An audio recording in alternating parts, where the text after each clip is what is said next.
Can you see me now? I have my bag. What I'm going to do, this is a little personal tip from me to you. One thing you want to do, so that some bikes, the steels and or the fibers are different thicknesses depending on their location in the clutch pack. To ensure that you don't screw that up, it's a good idea to take a zip tie, zip tie them together, like so. Now, even though these things are going to move around in my bag, they're still going to be in their same relative location that they came out of the bike. I regrouped a little. I put the clutch cover back on. As you can see, I've left the clutch pack out. The reason for that is when I go to lower the motor, I don't want to bust off these screw holes, bolt holes for where the pressure plate springs are attached. Sorry about that, I keep screwing this thing up. I don't want to mess those up or break them off because that's an expensive piece, and this is protection when I go to lower the engine. Alright, now it's coming. That didn't feel good.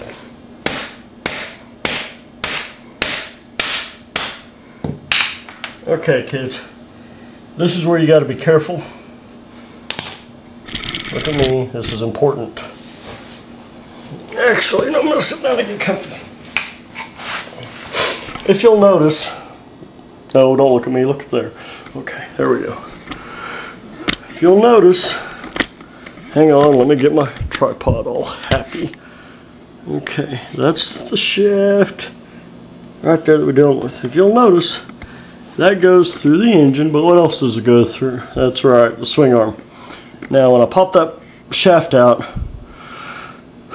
more than likely the swing arm is going to drop. Probably not much, but a little, but it's still, you know, it's a movement that can screw a lot of things up if you're not expecting it, so you just have to be prepared and be careful. So I'm going to set something under the swing arm to hopefully brace it so that it doesn't fall.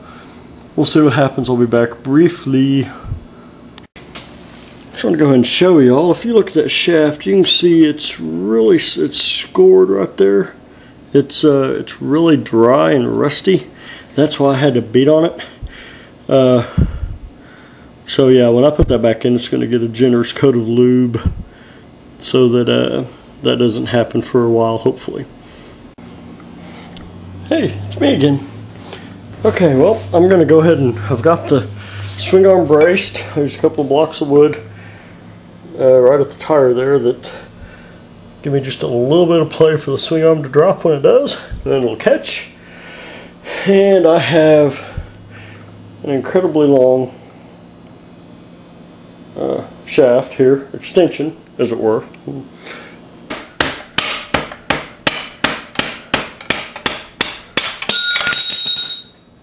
Guess what? And we might actually hurt ourselves. Or me anyway. Y'all will be around to watch.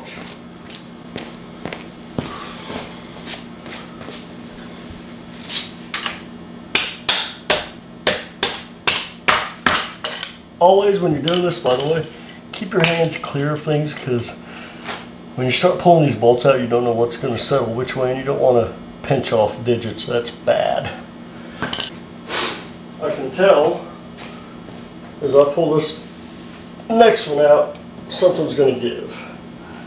So I need to be prepared for it. And I'm undecided how to wedge the engine so that it doesn't do something I don't want it to do.